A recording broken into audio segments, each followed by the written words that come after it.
The Checkpoint is presented by GM Pharma, the first international multinational pharmaceutical company in Georgia. GM Pharma, to serve those who need it most. IMF has a very interesting series analyzing this. I decided to share with you their latest video that explains the forces that drive inflation. Here is the IMF's take. Inflation. Everyone's talking about it. But what is it?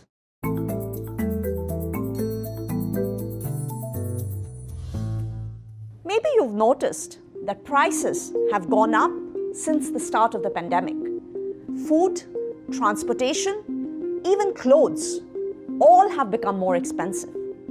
And you might be wondering, are these price changes here to stay? Let's talk about inflation. Simply put, inflation is positive when prices go up. Economists like us keep a close eye on inflation. We measure it in how much prices change over a period of time. Inflation is driven by supply and demand. Lower supply and higher demand can both lead to higher inflation. For instance, pent-up demand and the government stimulus packages contributed to greater demand and rise in the inflation rate after the pandemic. Supply chain disruptions, on the other hand, such as logjams in major ports, combined with the increase in demand for global goods, also pushed up inflation. But isn't increased demand really a good thing? In the short run, indeed, inflation can be desirable because it is associated with higher demand and higher growth. However, over the medium and long term, higher inflation rates can actually discourage investment and stall growth. But when it comes to managing inflation, expectations are key. You may have heard the term anchoring. Inflation expectations are considered anchored if inflation is close to the central bank target and generally match what consumers expect to pay.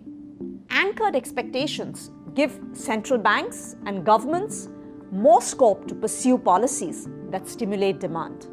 Let me give you an example. If expectations are anchored, central banks can reduce interest rates and spur investment demand without significantly impacting inflation.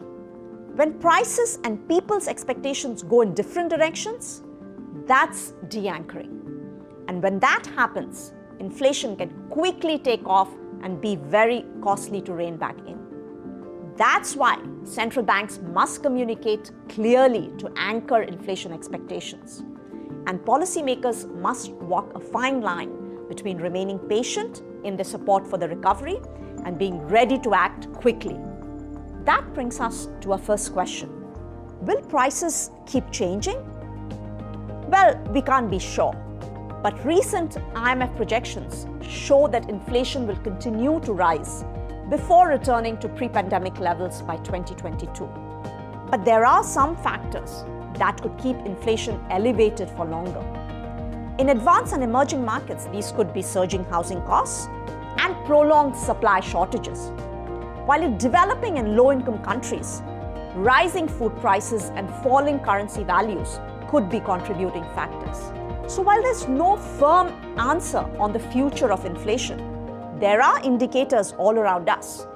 Paying attention to them, combined with smart policy and timely action from policymakers, will keep prices stable.